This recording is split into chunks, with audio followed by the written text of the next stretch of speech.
Get this and get it straight. Crime is a sucker's road, and those who travel it wind up in the gut of the prison of the grave. There's no other end, but they never learn.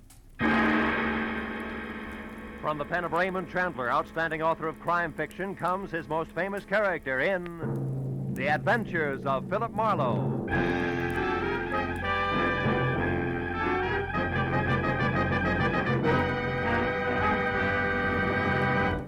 Now, with Gerald Mohr, starred as Philip Marlowe, we bring you tonight's exciting story, The Bedside Manners.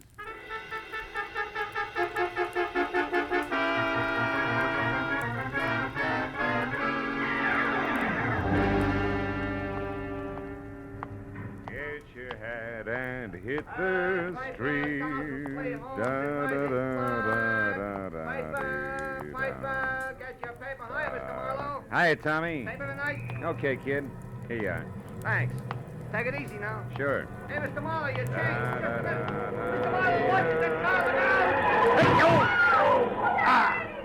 Hey, Driver, run the red light. Holy cats, call an ambulance. Somebody hang on, Mr. Marlowe. Don't try to move. You're going to be okay. Just take it easy.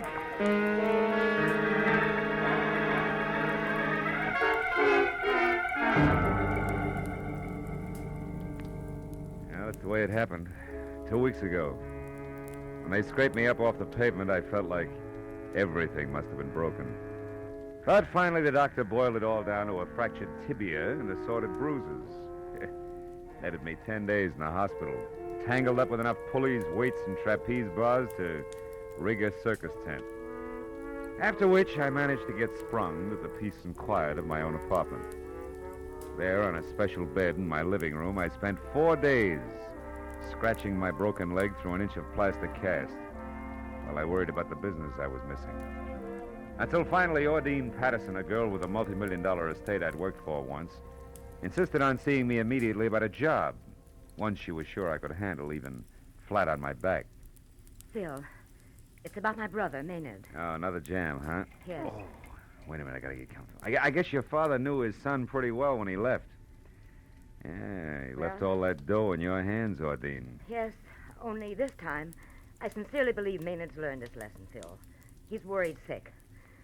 And frankly, so am I. So am I, if I can straighten this leg out. Well, if you think I can help in this condition, it can't be too serious. Right. Hey, before you sit down, reach me a cigarette, will you? Yeah, sure. Sure, Phil. Here it is. Oh, thanks.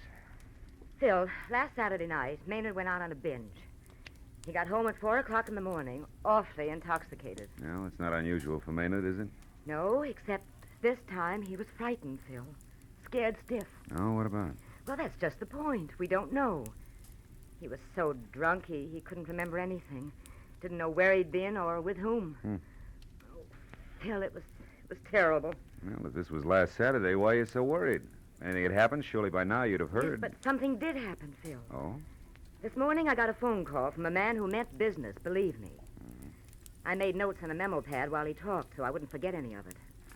Here, that bag, here, read it. No. This is fish. Fish? Yes, fish. Tell Maynard 50 G's. Important. Money by tomorrow or trouble. Then he hung up on me, Phil. Fish. Did you and Maynard ever hear of him before? Well, I certainly didn't, and when I asked Maynard, he didn't know him either. He had a cold, heavy voice and spoke with a thick lisp. You want me to peg this fish for you? Yes, so I'll know why Maynard owes that much money. Well, now, look, baby, I'm bedridden. I'm stuck. I can't even move. I know that, Phil, but you have the phone here, a lot of contacts, and plenty of diplomacy. If this is something I can get Maynard out of by paying that money, then I'll pay. Okay, baby, I'll try. But look, if it's outside the law, You'll turn Maynard in. Yes, I'm aware of that. All right, where do I start? Where did he start Saturday? At the Colony Club with a female named Fay Altman. Well, whatever happened must have begun there. That's why I thought of you, Phil.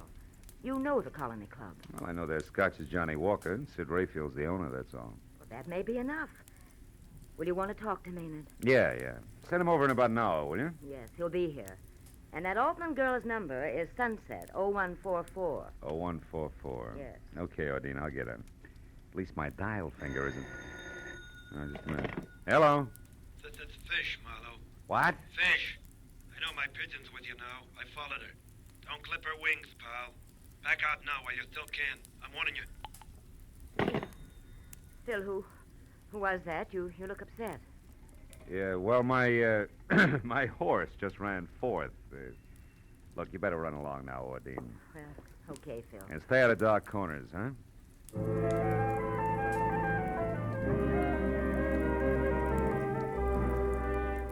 In spite of my sitting duck position, I told myself that a private detective who listens to warnings today is out of business tomorrow.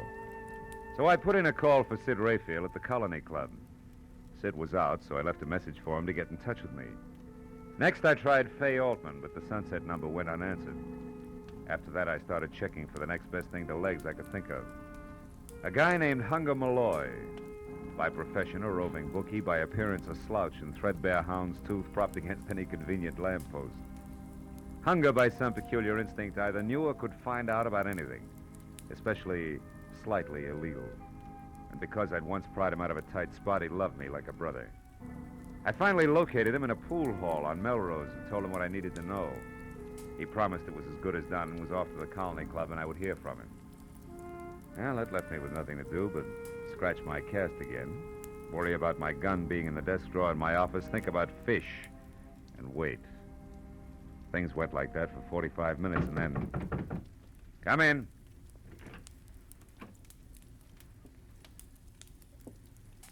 Who is it?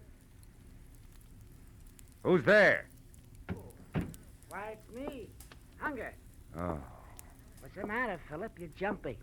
Yeah, I'm real glad to see you, fella. Likewise. How you feeling under the weather, huh? Yeah.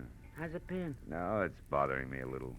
Look, I brought you some flowers. Oh, Hunger, you shouldn't have. I know.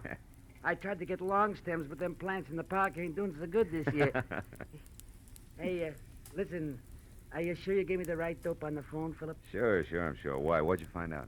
Ah, that's just it. Nothing. I went to the Colony Club and got talking around, but not one thing worth noticing went on there Saturday night. Well, maybe it started there and moved out, huh? I tried that. Some of the customers went out to the valley after to shoot little dice. Another bunch moved down to that big joint on Adams for some poker. That's all. Gambling, huh? Could be a gambling setup. Were they big games? No, just the usual. Nothing extra at all. Oh.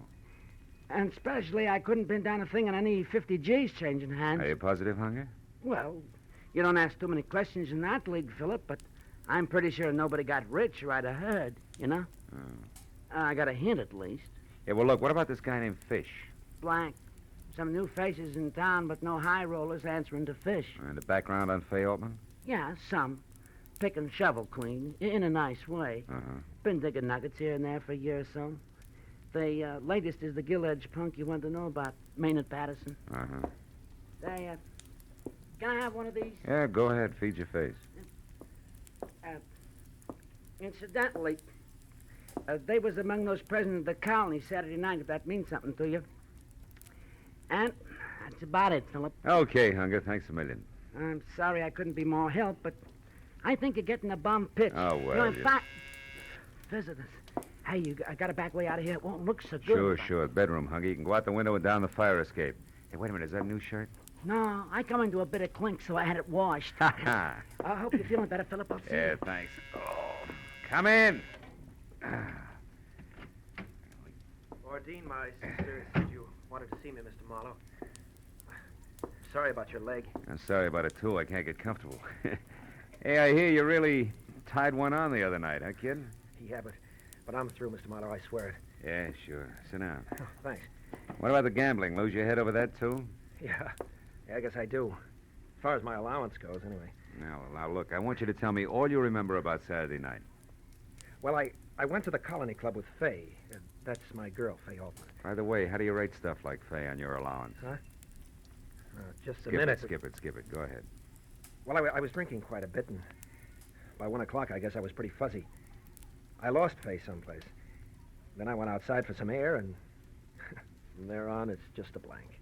Well, now, look, if you didn't pass out cold, you're bound to have some flashes you can remember. I want it all. Well, I do remember a couple of things, Mr. Marlowe. Oh? They're more like a dream than anything else. I seem to remember a big, old-fashioned house. It was dark and gloomy with high ceilings and old, ornate brass chandeliers. I don't know how I got there or what I was doing. Were you alone? Well, I don't think so. I've got a man's face in my mind, a flabby guy in a silk shirt. He had big hands, freckles on the backs of him, with kind of a reddish hair on him. I remember him against something green. Did he lisp? I can't seem to remember. And just thinking about him gives me the willies, but I don't know why. I can't figure out why. I talked to Faye. She waited for me until the colony closed, and then she went home. She was pretty mad about it. You sure that's all you can remember? Yep. Yeah, that's everything. Oh, does it make any sense at all? Not much. Sounds like you could have been mixed up at a poker game at a green top table in an old dump on Adams. Lost your shirt to a fat guy named Fish. You think that's all there is to it, huh? Well, not quite all. There's the little matter of $50,000 you owe him. 50,000? Look, Mr. Marlowe, if you and Ordine get me out of this mess, I swear I'll straighten up. I'll never get into trouble again, honest. Sonny boy, what you do later is your sister's headache, strictly. I got trouble enough lining things up so you can get off the hook. Now go on home and stay there till I call you. Okay. Mr. Marlowe, I know you don't like me, but... Well, thanks anyhow. $50,000. Oh. Yeah, sunset 01 4. I have to put Cass on so tight. Hello? Faye, my name is Phil Marlowe. I've been trying to reach you for 2 hours. Well, maybe you need longer arms, Mr. Marlowe. No, just some conversation about Maynard Patterson. I'm in my apartment, number 210, Granada Arms on Franklin. Can you come over? Why would I want to talk about Maynard to you in the first place, and why don't you come over here in the second? Well, in the first place, I'm a private detective. In the second, I got a busted leg. How about it? It's important. Well, I've never dated a private detective with a broken leg before. It sounds entrancing. I'm around the corner on Bronson. I'll be right there. Good, Goodbye, Faye. Come on in. Well. Sid Rayfield in person yet? Yeah. The boys at the club told me about your urgent call, peepers, so I came right out. Well, if I'd known you were coming, I'd have baked a snake, Sid. Skip the cracks. I know what you want. Well, then you're clairvoyant. Because I'm not sure myself yet. Try this. You're working for Ordine Patterson like you did once before because that punk brother of hers is in a bad jam with one Mr. Fish. Well? Yeah, it's quite neat. You happen to know the guy? Yeah, Marlowe, I happen to know the guy. That's why I'm here. To tip you because you're a friend of mine, more or less. So I say leave it alone, Marlowe. Get out of it. Stay out. It's none of your business. You know, you talk like a man with a personal angle. What? Why, I ought to split your lip for that. I come here to do you a turn Take and it easy. Mind your bedside manners, Sid. I'm an invalid. You'll be worse than that if you don't back out of this. I'm telling you, this guy Fish is too hot to handle, Marlowe, and you better... Who's that? How should I know? For a sick room, this joint's becoming more like Hollywood and Vine by the minute. I took a long chance coming here. I got to get out without being seen. Well, try the bedroom window and fire escape. Everybody else does. Don't let him in till I'm gone. You hear? It ain't healthy. Marlowe! Sid! Sid, what is it? Marlowe, I'm hit! Sid! Lousy silencer. Oh, this stinking leg. Nice going, Mr. Fish. I suppose that makes me... Mr. Marlowe, it's Mitzi from the restaurant. Are you all right, Mr. Marlowe? Yeah, Mitzi, I'm okay, I'm fine. Well, I thought you was talking to somebody. No, I was reading. I didn't hear the buzzer. Oh, yeah. I know what you mean. Sometimes I get real carried away myself. That's fine. Look, I fixed up your dinner. Everything just like you ordered. Here, I'll drag the No, table Mitzi, I over. don't think I'll eat right now. Just put the tray down and beat it, huh? Like a good girl? Yeah, but what about the dishes? Oh, get them in the morning. Will you get out of here? Will you go on? Well, gee whiz, okay. Good night, Mr. Marlowe. Okay, Fish, the girl's gone. Well, come on in. Did you hear me? I said come on in. I guess I'm as ready as I'll ever be.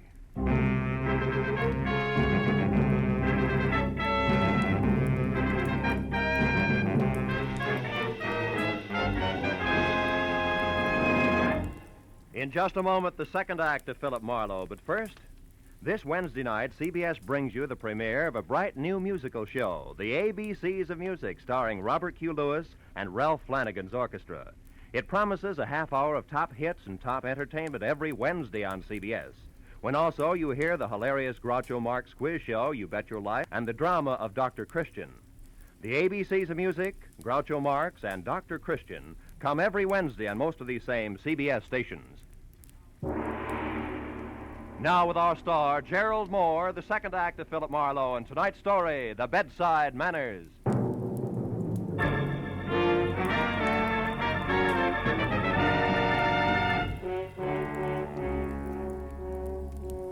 A man is never ready to die, really. Sometimes saying you are helps. Sometimes, like when you're flat on your back waiting for a killer with a silencer, might step into view through your bedroom door. I kept on waiting for 60 seconds, each as long as a fall down an empty well. Once I thought I heard the window close. At least another 5 minutes went by. Then I actually began to believe that for some reason Fish had gone away. Well, that made the scoreboard real easy to read. Sid Rayfield, a guy who knew his way around, had been killed, and I hadn't been able to do a thing about it. It was time for a call to homicide. But even as I reached for the phone, it went off. Hello. I said hello. This is your last warning, Marlowe. Oh, you got to a phone fast, Buster. What's on your slippery mind, Fish? Something you'd be smart to pay attention to. You see, Marlowe, you're only still alive because it's convenient to me. Too bad you didn't feel that way about Sid Rayfield. Rayfield got what he deserved. And so will you. Like I said, you're only still alive because it's convenient to me. You happen to be working for the lady who holds the purse strings. Go on. Therefore, there's very little more, Marlowe, except this. Maynard Patterson's a lousy poker player. On Saturday night, he dropped $50,000 to me. $50,000 in two markets, Marlowe. One for $2,000, the other for $48,000. I want both paid promptly, you understand? Not quite. Maynard Patterson doesn't remember what happened Saturday night. So? Oh, maybe you know all about it and you're making this up as you go along. No, Marlowe, that's not the case. And if you drag yourself to the windowsill in your bedroom, you'll find all the proof you need. What do you mean? That I left one of the markers there, in a white envelope. The one for $2,000. And it's in the poor little rich boy's own handwriting. I left it there so you'd know I'm not kidding about the $48,000. I'll be in touch. So long, Marlowe. Why, you all the lousy double crook. Come in. Sure. Why not? How could a girl ever resist the welcome in your voice? I'm Fay Altman, private detective. That figures. Ah, what happened to you? Fall out of a transom or trip over a clue? Which? Neither. It was a wisecrack, honey. I laughed so hard I fell down and broke my leg. Let's get down to business, huh? Yeah. For a starter, Fay, what's your connection with Maynard Patterson? How tight is the knot? Huh? What was that again? I said you and Maynard. Just how chummy are you two? I thought I heard you right. You know, private detective, I don't like being pushed around. Fay, and there's a being dead pushed man around in the is- bedroom. Dead man? Did you say a dead man? Sid Rayfield. He was murdered, Fay. Oh, no. Oh, not Sid. Gee, he was a nice guy, Marlowe. Sharp, but nice. Fay, I want you to go in there and look for an envelope on the windowsill. An envelope?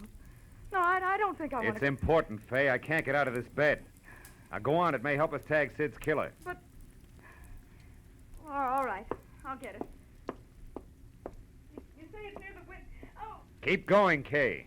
At the windowsill. Do you see it? yeah. I've got it. Here. Yeah. Hey, the window's broken in there. Do you know it? Yeah. Now, Fay, my question about you and Maynard, somehow or other it may count. Are you in love with him? No. I mean, I like him all right. He's a good time, nice places, nice people, nice little presents. But no yachts. No, that's right. No yachts.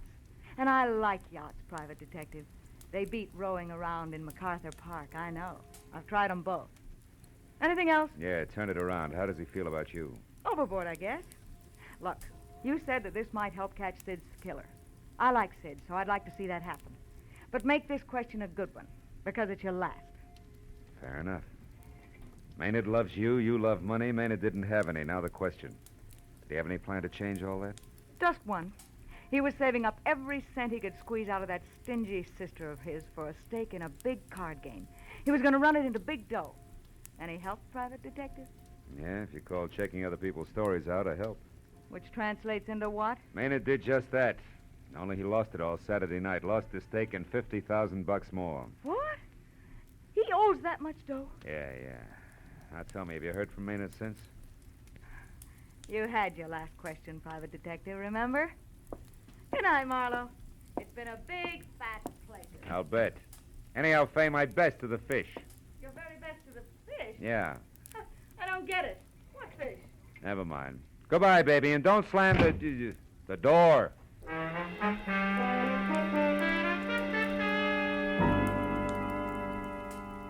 the lady was gone, it was time to call the police. But I was dying hard, and even as I dialed the number, I turned the envelope that had been left on the windowsill over in one hand. The envelope was the cheap kind you find in any dime store with nothing written on it. And the note itself, which read, "I owe the bearer $2,000 payable within 24 hours," was signed Maynard Patterson and dated Saturday. It was on a square piece of memo paper, and it made me think about a little item which for quite a while had been sitting last row, last seat in the back of my mind. But trying real hard to be a star pupil. Now, Marlowe, the fishing may be great. Oh, this leg. Come on, baby, be home. Hello? This is Marlowe, Ordine. Oh, Phil, what have you found out? I'm not sure, but among other things, they may have caught a killer. Now, listen. Do you still have that note? You know the one you brought over here, the memo you made after Fish called? Have you got it? Why, yes, it's in my handbag. But Never mind Phil- the question. Just get it, will you? All right, I'll only be a moment. I'll hang on. You better just hang up, Marlowe. I wasn't expecting you just yet, Maynard. No. Nor this gun, I'm sure. Hang up, Marlowe. It'll only make a call back, you know. Yeah. And won't my dear sister be exasperated when she keeps getting a busy signal? No matter how long she dials, only a busy signal. The pronunciation is thignal, Maynard. Huh? Or do I call you Fish? And don't look so surprised. Your act stank. People who can't pronounce the letter S avoid it instead of going out of their way to use it as in Perth string. My mistake, Marlowe. Yeah, among a lot of others. You never should have been careless about the kind of paper you wrote the IOU on. Your sister, who you're trying to swindle, came in here earlier with the same jottings on a piece of paper that's got the same top edge. Irregular. Because yeah, no doubt... I know. Because it was ripped off the same telephone pad. And I wouldn't have used that paper since IOUs are customarily written during or immediately after a card game. And I couldn't have been at home at the time of the game. All right, stop it, Marlowe. There's no need for any more hypotheses. No, you can fill in all the blanks, can't you? Step by step, a rotten, tailor-made scheme to get your sister to save you by paying $50,000 to a gambler named Fish who doesn't exist. I said stop it. Slimy setup that began with a fake one-night stand of bottle and bond amnesia. Moved on to an also fake telephone call to Ordine from a heavy named Fish. A man with a lift. Shut up, Marlowe. And the payoff, the confession call to me. Also... Oh! Yes, Mr. Marlowe, everything you say is so. But I'm still not beaten, and I won't be. You're the only one who knows all this. And even as Fish killed Sid Rayfield, Fish is going to kill you. Fish, Marlowe, not me. Fish, the ruthless gambler who never will be caught, but whom my sister will pay, nevertheless. Is that clear, Marlowe? Not quite. Why did you kill Rayfield? He had me convinced that Fish actually existed. Which is the reason he died. He was playing my game, Marlowe, but not for me. Somehow or other, he found out what I was doing. Maybe because he always checked carefully when anybody got too interested in Fay Altman. And he decided to help things along, then cut himself in. Well, you know the answer to that. Now, if you don't mind, turn on the radio, Marlowe. Why? Silencer doesn't make Turn any... it on. Louder. I wouldn't want anything to go wrong now, Marlowe. I've been so lucky. Lucky that I got away from my sister and was free to watch this building, this apartment. Lucky so that I could see who came and who went and act accordingly. Yeah, I've been lucky, all right. You do grant me that, don't you, Marlowe? Yeah, sure. You've been lucky. Yeah, you've been real lucky, Patterson. Up to now. But you know how it is with luck, kid? One minute you have it, the next minute it runs out. Look, do you mind if I turn this off? It's putting me to sleep. You are brave, aren't you, Marlowe? No. Just lucky. Lucky that someone's standing behind you. Who? The mounted police? No. Just a guy named Hunger Malloy. It's a funny kind of a guy, Maynard. He was here earlier tonight, and he ducked out by way of the bedroom, at least. I thought he ducked out. Oh, quit it, Marlowe. Huh? Now, don't budge an inch. I'm not going to turn around and give you the chance to go for that gun, which is probably under your pillow. Oh, no. Oh, but Maynard, you should do something. You're about to be hitting a noggin, honest, Maynard, with a vase. That, Marlowe, I'll believe when it happens. He just wouldn't take your word, would he, Philip? Well, that's the way it goes. I'll see you... Now, wait a minute, Hunger. Come back here. I can't, pal. You got a corpse in there. That means cops. Them and me don't mix. Don't worry about it. Just tell me before I bust. You started for the window 20 minutes ago. What happened? Well, Philip, What happened, Hunger? I got delayed. After that, stuff was popping. This louse was in there, then the corpse delecti, and then the louse again at the window, leaving an envelope, et cetera, et cetera. Yeah, but the delay, Hunger. Before company started coming, what was it? Well? The truth, Philip? Yeah, try it. It may not hurt at all. Okay. They was on your dresser. The jazziest pair of pearl cufflinks, Philip, I seen since I used to deal in Vegas. I was attracted. Hunger, as a last favor to a guy you've already done a big favor for, take the cufflinks. Go ahead, kid. All right, Philip. As long as you put it so nice, I will. Now, like I was saying, good night, Philip. Hey, wait a minute, Hunger. The cufflinks. Take them with you now. Of course. That's exactly what I'm doing, Philip. See you around.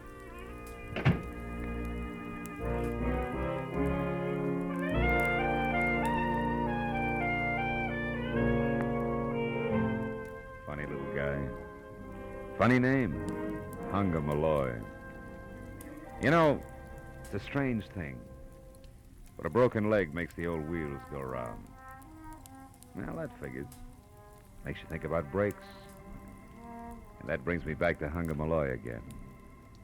The only break he ever got was in his skull. Somebody once said we make our own breaks. I don't know about that. I didn't break my leg. Or maybe I did. Did I really look where I was going? And Maynard Patterson. Look at all the breaks he had. Loads of dough. Still, he didn't know where he was going either. And Sid Rayfield. I wonder if when the slug hit him, he thought, what a lousy break.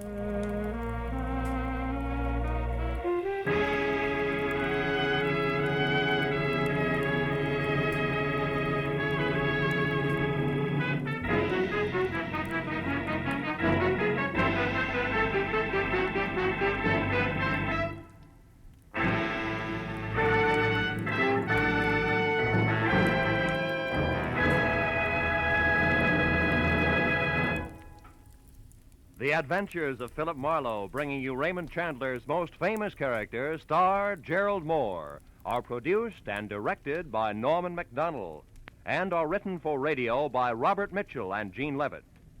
Featured in our cast were Ann Stone, David Ellis, Vivi Janis, Wilms Herbert, Paul Dubov, and Frank Gerstle. The special music is composed and conducted by Richard Orant. Be sure and be with us again next week when Philip Marlowe says... This time it was strictly out of whack. From a perfect hostess who was rude to her guests, past a big red fence that ran all the way from L.A. to Palm Springs, to a second-story man stabbed to death in a basement apartment.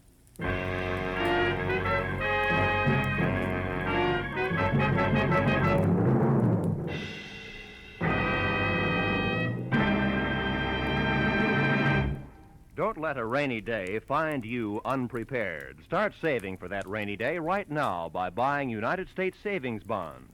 There's nothing quite like these savings bonds. They're like a cash reserve always available when you need them, and yet they're always earning interest. If you hold on to your savings bonds until they mature, you'll get back $4 for every $3 you invest. Start providing for the future right now. Buy United States savings bonds regularly. This is Roy Rowan speaking.